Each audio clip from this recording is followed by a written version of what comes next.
It's a film that I made when I first came to Reading University as a fresher. It was made during Rag Week. It was developed quite soon after it was made, but I didn't have the correct projector to watch it, and I have not seen this film until about 3 or 4 weeks ago when I had it put onto DVD. 46 years without me seeing it, let alone anybody else. Initially, I had forgotten completely that I had made a film of the Reading Rag Week. I remembered making a film when I was in France on a sort of vacation just before coming to university, a rather boring film of a chateau. And I'd completely forgotten, although it's actually in my diary, that I've got this unbelievable diary of just that year, that I had actually gone around when we were going to places trying to get people to give for charity. And it mentions in the book that we went to High Wycombe and Maidenhead.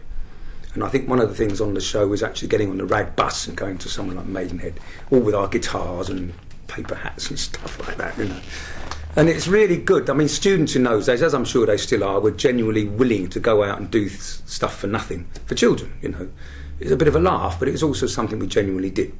Yeah. And there are some parts of Reading that I recognise. I now live in Reading again after all these years, and I can't believe it. It's just amazing, you know, to see it. And I've got my friend there, a guy called Colin, I won't give you his last name, big grin on his face, guitar on his back, collecting for charity, you know. The young Reading characters didn't particularly like students, and there were fights. You know, you go to a certain pub, or not pub so much as a cafe, and you could get into a fight. But I tended to wear civvies outside uni. Outside uni, I was not a university student. I think Reading was getting used to the idea that its university was it was quite a good university then, and it's an excellent university now.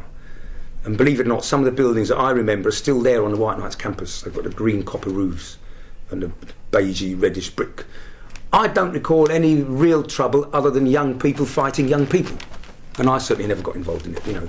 People appreciated that they were trying to do their best, and they enjoyed them. You can see from this film that they weren't as elaborate as, say, the Notting Hill Gate Carnival thing, because it was all done by amateur people, and the resources were limited.